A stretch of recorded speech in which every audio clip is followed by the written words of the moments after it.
Baiklah Bapak dan Ibu, kami berikan kesempatan lagi untuk menyampaikan pertanyaan ataupun komentar. Mungkin tadi kita bisa mencoba menghubungi Ibu Nikmal Baroya.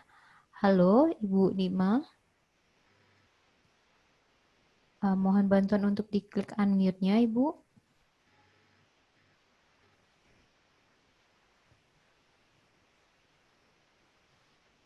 Halo Ibu Nikmal Baroya dari Jawa Timur.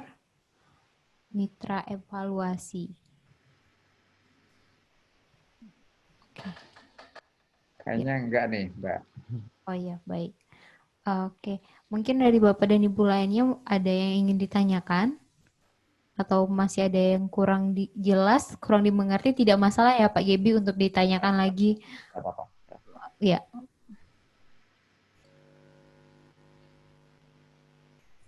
ya kami persilakan Bapak dan Ibu sekalian. Ini ada pertanyaan Pak Gebi, cuma ini Di chat ya. di chat.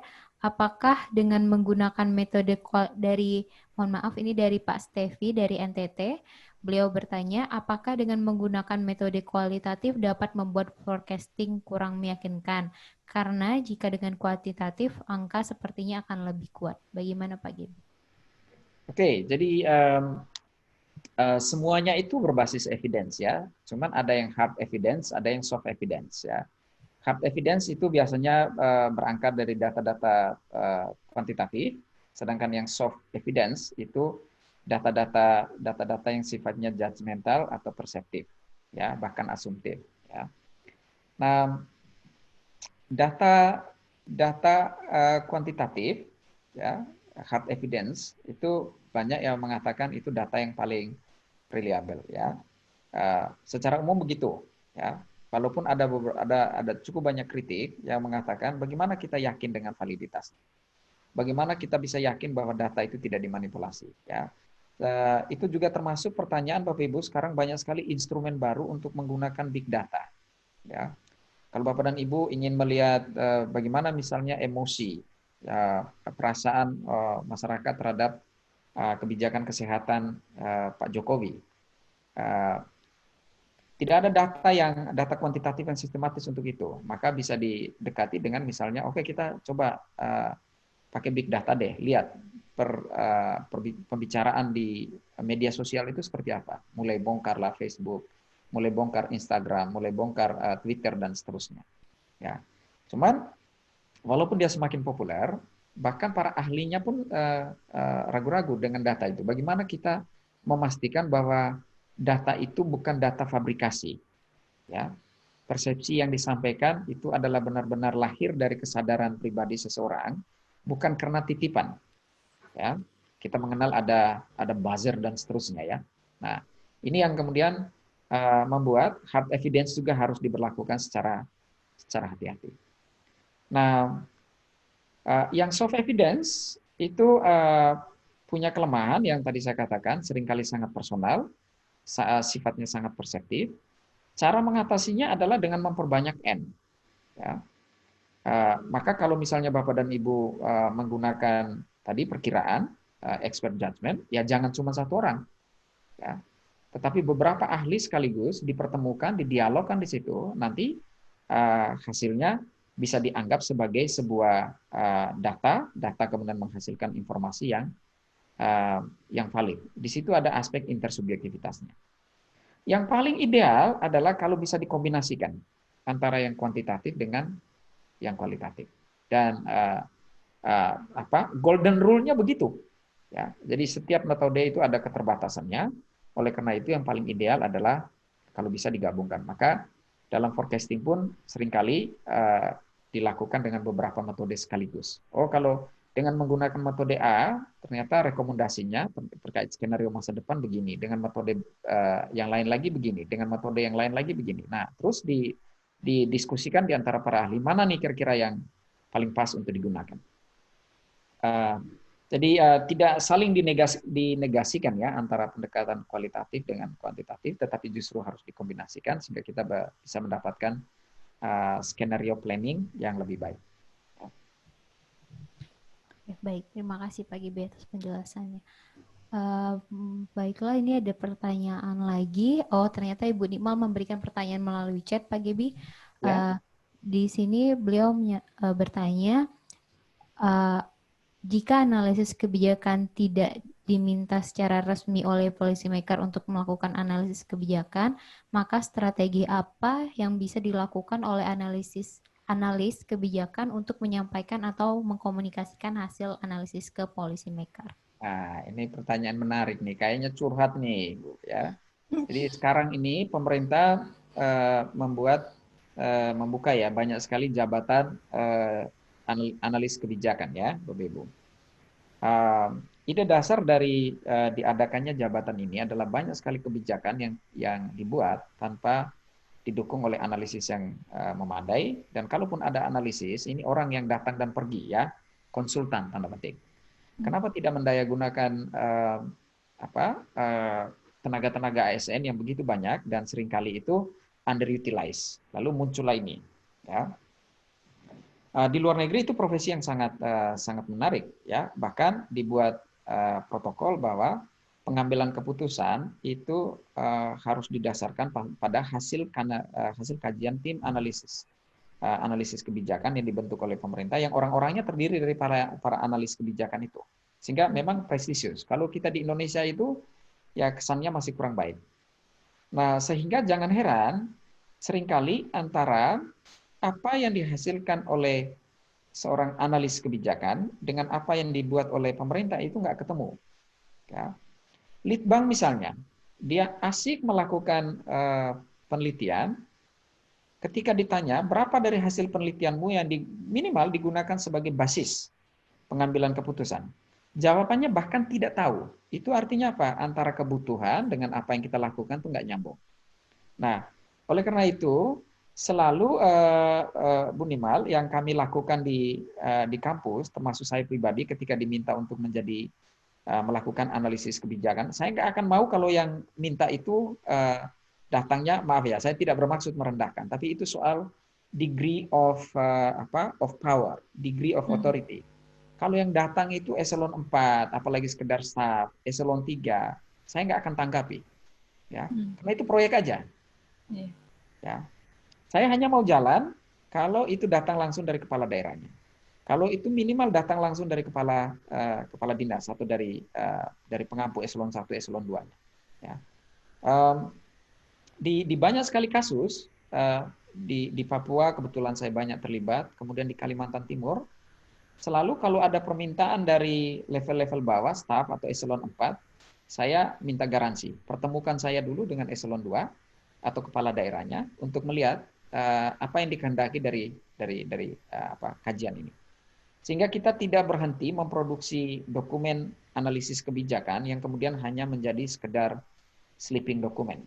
Ya, ada dokumen tapi entah kemana ya, ditaruh dijilid dengan sangat bagus tapi kemudian tidak pernah digunakan. Jadi harus ada garansi minimal tentang utilisasinya. Kalau ada garansi minimal tentang utilisasi bahwa hasil kajian kita akan menjadi basis pengambilan keputusan, maka ya, kita kerjanya juga enak gitu loh. Ini yang namanya sense of efficacy, bahwa apa yang kita kerjakan itu matters, ya, itu berpengaruh pada sesuatu. Nah, bagi Bapak dan Ibu, ini kan di daerah kita berharap ini top down. Misalnya kepala daerah datang dan mengatakan, ini salah satu misi saya adalah begini, atau visi saya adalah begini, Jawa Timur sehat. Tolong Dinas Kesehatan lakukan kajian, apa persoalan paling mendasar terkait kesehatan di Jawa Timur, apa penyebabnya dan apa yang harus kita lakukan. Nah, itu enak, top down. Tapi kan sangat jarang yang begitu. Maka pendekatan bottom up pun bisa digunakan. Ya, yang kita sebut dengan advokasi itu. Ya. Nah, apa yang harus dilakukan? Ya paling tidak minta audiensi. Ya, audiensi itu jangan setelah kajian dilakukan, justru sebelum sebuah aktivitas itu dilakukan. Bu Gubernur mau apa? Bu Kofifa, Ibu kira-kira butuh masukan apa dari kami? Apa yang harus kami lakukan? Ya. Jadi mempertemukan dua arah itu, Bu, ya. Ada keinginan atau kebutuhan dari tanda petik pimpinan atau organisasi, kemudian juga ada keseriusan, ada komitmen dari para pelaksana. Itu bisa bertemu. Pengalaman saya begitu. Ya. Oke, baik. Terima kasih Pak Gebi. Bu Nimal? Terima kasih bisa akan kami usahakan untuk tidak lanjuti di daerah strategi yang sudah di-share oleh Pak Gebi. Terima kasih Pak Gebi. Oke, sama-sama Bu Nimal. Baik, terima kasih Bu Nimal. Pak Gebi, ini ada satu penanya lagi, namanya Mbak Tari Aktariani dari PKMK. Pada kualitatif untuk memakai eksekutif opini, apakah ada persyaratan tertentu yang harus dipenuhi? Berapa jumlah stakeholder dan pertanyaan yang relevan? Tertutupkah atau bagaimana Pak Gebi? Terima kasih. Oke, untuk eksekutif opinion dia relatif terbuka, tidak ada syarat jumlah peserta. Yang penting itu bisa dikelola. Satu, ya. Maka saya kalau misalnya diundang FGD, lalu saya lihat di sebuah ruangan itu penuh sesak, saya nggak akan mau. Ya. Itu cara sederhananya. Ya. Ngundang FGD, tapi yang diundang itu 40-50 orang. Ya. Sudah itu namanya bukan fokus group discussion, itu unfocus group discussion. Nggak ada fokusnya. Nah, maka biasanya ini tidak ada, Bapak Ibu, tidak ada rumus yang pasti. Tapi kita mengenalnya di kampus sebagai rule of thumb, kesepakatan saja, ya, maksimal 10 orang, ya. 5-10 orang itu adalah angka psikologis yang aman untuk melakukan FGD. Dengan catatan waktunya juga pendek, waktunya juga longgar. Jangan kemudian dibuat target ya. Seringkali Bapak dan Ibu menyebut FGD, ya, yang isinya itu adalah kumpulan opini. Yang penting semua pejabat ngomong lalu itu dikasih label FGD. Bukan begitu. FGD itu mensyaratkan ada dialog yang intensif, ya, ada diskursus yang intensif di antara para peserta. Harus ada exchange of ideas. Ya. Orang berdebat pun nggak apa-apa di situ. Berbeda pandangan malah harus. Sehingga kita bisa melihat skenario-skenarionya. Jadi rule of thumb-nya antara 5 sampai 10 orang dengan waktu yang memadai sampai kemudian para peserta itu sepakat. Lalu syarat berikutnya adalah siapa yang diundang, siapa yang disebut dengan di eksekutif agar bisa diikutkan dalam yang kita sebut sebagai executive opinion atau FGD itu. Syaratnya adalah ini bukan semata-mata mereka yang megang otoritas. Seringkali Bapak dan Ibu ketika kita mengundang FGD, yang diundang itu adalah mereka yang undang pejabatnya. Ya. Pejabat biasanya makin tinggi itu makin nggak tahu. Ya. Kerepotannya di situ. Ya. Tapi dia harus mengambil keputusan. Maka ada saatnya kita mengundang para pejabat, tapi ada saatnya kita menggodok ideas. Nah, saya biasanya kalau forum-forum yang seperti ini, saya sering menyebutnya sebagai FGD awal, eksekutif opinion awal dan akhir itu forum kula nuwun. Ya, di awal saya minta izin bahwa akan ada begini-begini karena begini-begini, lalu di akhir menyampaikan hasil. Tetapi di tengah-tengah itu ada forum substantif yang diundang siapa lagi pengambilan, yang diundang adalah dia bisa mengambil keputusan tidak saja orang di luar. Hanya adalah paham betul masalah yang kita bicarakan. Ya kalau bicara tentang COVID, ya ajak epidemiolog misalnya yang paham tentang itu. Ajak direktur rumah sakitnya yang sehari-hari harus berurusan dengan persoalan manajemen rumah sakit. Ajak para perawat yang sehari-hari menghadapi pasien dan seterusnya. Mereka lah the true source. Pak Gebi, mohon maaf. Tidak ada di kondisi. Saya titip semua ini. Pak Gebi, mohon maaf, ini jaringannya terputus-putus. Halo, Pak Gebi. Ini di UGM ini. Halo. Ya. Ya. Sudah jelas belum, Mbak Tri? Iya, ini suaranya sudah jelas, Pak.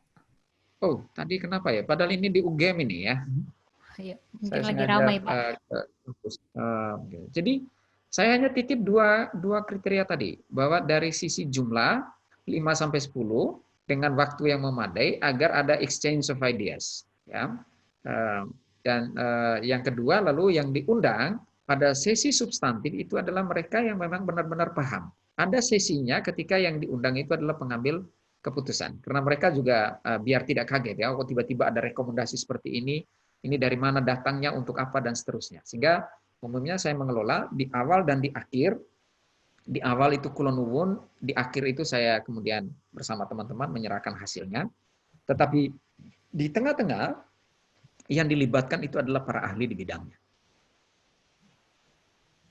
Oke, baik. Terima kasih Pak Gebi atas jawabannya. Saya harapkan Mbak Tari sudah cukup jelas dengan jawaban dari Pak Gebi. Baiklah Bapak dan Ibu, apakah masih ada yang ingin ditanyakan lagi? Kami persilahkan melalui chat ataupun interaksi secara langsung dengan mengklik unmute-nya. Kami persilahkan Bapak dan Ibu. Oke, ini belum ada lagi ya Pak Gebi. Belum ada ya? Ya, Pak Gebi mau lanjut atau saya boleh bertanya? Kalau Mbak Tri yang tanya, jawab sendiri ya. Aku minta izin 1 menit. Oh ya, boleh Pak Gebi. 1. Ya, silakan Pak Gebi.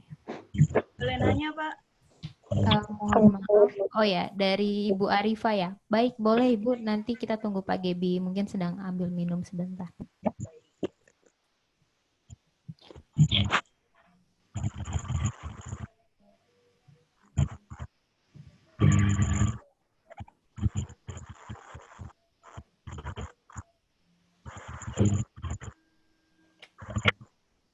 Bapak dan Ibu, sambil menunggu Pak Gebi kembali, saya informasikan untuk mitra dari RE, mitra evaluasi dari RE dapat rename nama di Zoom dengan memberikan keterangan mitra. Dan kemudian jangan lupa juga mohon bantuannya untuk mengisikan data diri ke Google Form yang sudah saya kirimkan melalui kolom chat.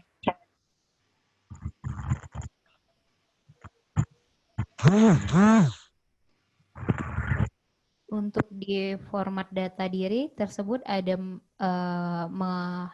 publikasi draft dari dokumen analisis kebijakan. Namun jika Bapak dan Ibu belum memiliki draftnya, dapat dilewati saja. Baiklah, ini Pak Gebi sudah kembali. Saya persilakan tadi Ibu Arifah ingin bertanya, Pak. Oke, silakan. Halo, Ibu Arifah. Mohon bantuan. Halo, Mbak. Ya, ya baik. Silakan Ibu Arifah. Tadi kan kita melakukan salah satunya dengan memforecasting ya. Nah, ini kan lebih banyak tentang, menurut saya itu adalah perkiraan, sehingga memang dia bisa menjadi asumsi seperti itu. Apakah betul begitu? Dan kemudian jika betul, berarti kita harus melihat, menurut saya, apa ukuran, apa indikator yang bisa digunakan untuk memberikan justifikasi bahwa forecasting yang kita lakukan itu tidak menyimpang terlalu jauh dari apa yang sekiranya memang akan terjadi seperti itu. Indikator-indikator apa sih yang bisa kita lihat untuk mengukur bahwa oke, saya sudah memforecasting dengan benar kayak gitu. Demikian Pak, terima kasih. Baik, terima kasih Bu. Pertanyaannya bagus. Terkait dengan yang kita bicarakan tadi ya, tanggapan saya terhadap pertanyaan terakhir tadi soal eksekutif opinion itu, ini gimana mengelolanya, dan juga forum-forum lain, pendekatan-pendekatan lain yang mengandalkan pada keterlibatan para ahli ya. Dan karena ini keterlibatan para ahli, maka dia bukan proyeksi, dia bukan prediksi, pasti perkiraan. Ya. Sehingga saya kok aneh juga, kok ada perkiraan cuaca dan salah mulu itu. Perkiraan para ahli itu dibangun dengan satu, basis pengetahuan yang mereka miliki, yang kedua sejumlah asumsi. Syaratnya tadi sudah saya sampaikan. Nah, untuk memastikan bahwa perkiraan mereka itu mendekati realitas ya, yang sesungguhnya, objektif begitu kira-kira, maka ini tidak ada tidak ada indikatornya, Bu. Ya. Tidak ada indikator untuk mengatakan bahwa perkiraan seseorang lah yang paling benar dan yang lain itu keliru misalnya, atau yang bersangkutan salah dan yang lainlah yang benar. Karena yang namanya perkiraan, ujian sesungguhnya itu masih di masa depan. Ya. Kita bisa memperkirakan bahwa, para ahli bisa memperkirakan bahwa COVID dengan memperhitungkan ABC, maka dia akan mereda di bulan Oktober. Tapi kita tidak pernah tahu apakah di bulan Oktober akan berhenti. Kalau sampai di bulan Oktober COVID-nya masih berlanjut, ya jangan juga kemudian menyalahkan para para ahli. Yang perlu kita kritisi itu bukan lagi-lagi bukan standar, bukan indikatornya terpenuhi atau tidak, sesuai atau tidak, tetapi metodenya. Ya. Ingat Bapak Ibu, prinsip dalam penelitian, dan ini juga berlaku di dalam proses melakukan analisis kebijakan, Bapak dan Ibu mungkin saja melakukan manipulasi terhadap hasil. Ya. Bapak dan Ibu bahkan bisa menyembunyikan hasil analisis kebijakan. Tetapi yang sama sekali tidak boleh disembunyikan itu adalah metode. Ya. Dan hasil analisis, rekomendasi dan seterusnya itu adalah konsekuensi dari metode. Maka metodenya satu harus jelas, yang kedua itu harus dibuat publik. Ya. Tidak boleh ada metode satupun yang disembunyikan. Kalau Bapak dan Ibu masih ingat ketika ada lembaga survei yang mengatakan dari quick count-nya pasangan nomor 2 lah yang menang atau nomor 1 yang menang kemarin, lalu diminta metodenya, tidak pernah dikasih. Itu sudah secara akademik tidak bisa dipertanggungjawabkan, dan hasil dari proses dengan metode yang tidak jelas, yang tidak transparan seperti ini tidak perlu diikuti karena mesti bermasalah. Nah, dari sisi penggunaan metode, tadi saya katakan, yang ideal adalah kalau misalnya ini dilakukan dengan executive opinion, yang paling ideal ya, executive opinion misalnya dikombinasikan dengan regresi. Ya. Dikombinasikan misalnya minimal dengan simple moving average, ya, SMA. Nanti ada contoh-contohnya sedikit. Ya.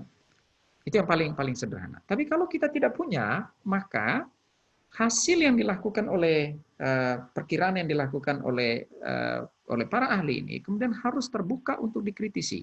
Tidak saja hasilnya, tetapi terutama metodenya. Nah, itulah yang kemudian dalam penelitian-penelitian atau metode kualitatif kita mengenalnya sebagai triangulasi.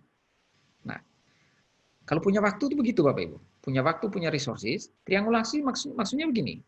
Bahkan di dalam tim yang melakukan executive opinion itu, FGD misalnya, hari ini mereka lakukan dengan pertanyaan yang sama, lalu istirahat misalnya, kalau punya waktu ya, waktunya cukup, istirahat beberapa hari, setelah 1 minggu, dilakukan lagi hal yang sama, dengan pertanyaan yang sama. Hasilnya konsisten atau tidak? Oh, kalau ternyata tidak konsisten, ya berarti ya bisa saja yang sekarang ini yang benar atau dulu yang benar. Lalu para ahli ini kemudian duduk, kok bisa ya hasilnya berbeda? Di mana letak, mengapa perbedaan itu terjadi? Mereka kemudian bisa menjelaskan itu. Lalu, oh ini ternyata metode yang dipakai yang dulu atau yang sekarang ini yang benar. Itu yang disebut dengan triangulasi antar waktu. Metodenya sama persis Bapak Ibu. Ya, sama-sama executive opinion. Peserta yang terlibat itu sama. Tetapi dengan pertanyaan yang sama dilakukan pada waktu yang berbeda. Nah, hasilnya kira-kira sama apa enggak? Kalau berbeda, nah, maka lalu muncul pertanyaan yang mana nih yang seharusnya digunakan. Jangan-jangan kemudian perlu yang ketiga, ya, executive opinion yang ketiga untuk melihat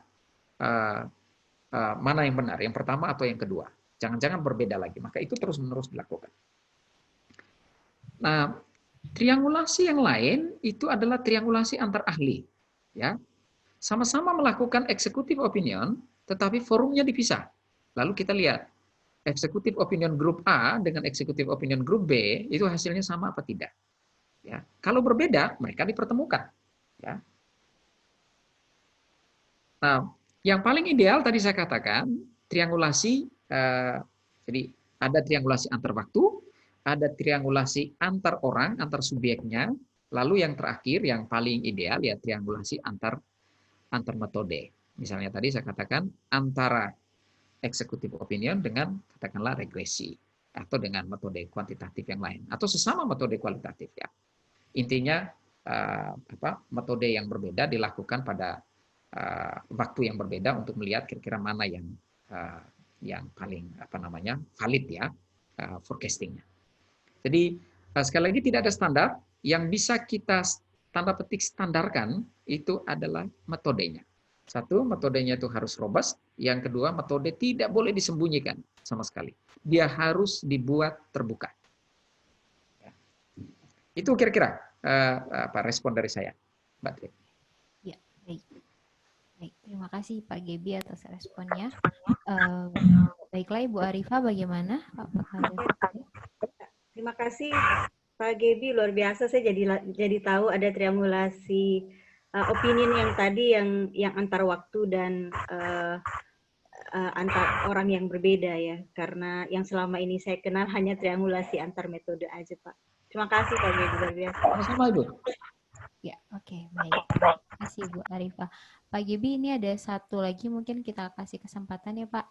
Dari Pak John, ini sudah melakukan raise hand. Mohon bantuannya untuk diklik unmute. Halo Pak John. Ya, halo, Assalamualaikum warahmatullahi wabarakatuh. Selamat siang Pak Gebi. Ya, Selamat siang Pak John. Ya, saya mengikuti terus apa yang disampaikan Pak Gebi. Ini menarik beberapa pertanyaan sebelumnya tadi terkait dengan metode kualitatif yang kita salah satu mungkin executive opinion-nya. Ini terkait kita ada beberapa riset juga dengan mitra evaluasi di grup ini yang mungkin ikut juga kegiatan. Kita kan menggunakan metode release evaluation, di mana hampir mungkin metode yang kita gunakan lebih kepada data primer dengan menggunakan mungkin wawancara, in-depth interview, dan juga mungkin didukung juga dengan tambahan data sekunder.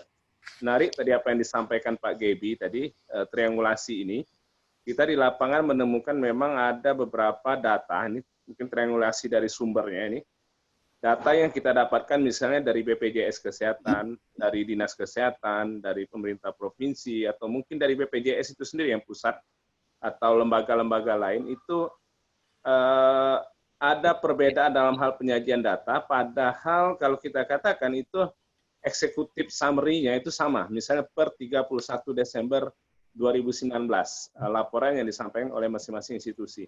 Nah, ini menyikapi terkait dengan evidence base tadi, Pak Gebi, ini bagaimana seandainya kita berlanjut pada konteks di mana kita nanti akan menyusun misalnya policy brief, terkait dengan tampilan dan penyajian data, misalnya satu contoh saja, ada satu data yang mengatakan kalau di satu daerah sudah universal health coverage, artinya sudah memenuhi indikator kalau satu daerah tersebut sudah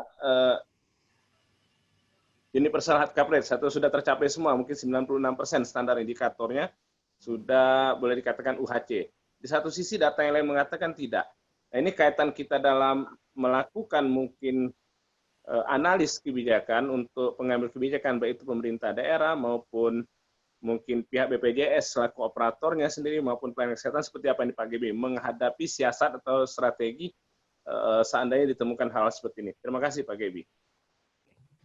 Baik, Pak John, terima kasih dan ini pertanyaannya menarik. Saya yakin juga Bapak dan Ibu yang lain pernah punya pengalaman, termasuk saya sendiri, Pak. Nah, saya itu berkali-kali harus tanda petik bersitegang dengan ya tentu saja mohon maaf dengan pemerintah soal sumber data tadi.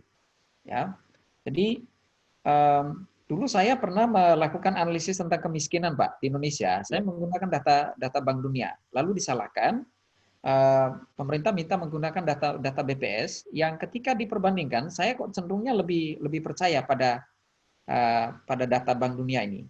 Nah, ternyata argumen pemerintah, kalau Anda harus memilih ya dari dua jenis data yang berbeda, Anda harus memilih mana yang valid dan mana yang otoritatif, maka pilihannya justru jatuh pada yang otoritatif. Maka Pak, dengan segala catatan tadi, pada akhirnya data BPS lah yang digunakan. Iya, Pak. Nah, tapi kemudian saya waktu itu minta izin, saya membuat disclaimer, ya, disclaimer bahwa data yang digunakan itu sebenarnya bisa diambil dari beberapa sumber, tetapi berdasarkan kesepakatan dengan pemberi pekerjaan, maka data yang digunakan adalah data BPS. Sehingga dengan begitu saya langsung tanda petik, Pak, membentengi diri. Kalau ada teman lain mengatakan, wah ini seharusnya pakai data Bank Dunia, ya saya sudah mengakui bahwa sebenarnya ada sumber lain. Tetapi itu tadi, karena ada satu dan lain hal, maka kemudian digunakan data yang otoritatif, walaupun yang otoritatif ini mungkin kurang valid. Jadi pilihannya tidak banyak, Pak John. Ya, pada akhirnya saya yakin Bapak Ibu juga mengalami hal yang sama. Kalau ada sumber data yang berbeda, pasti orang akan mengatakan pakai data BPS.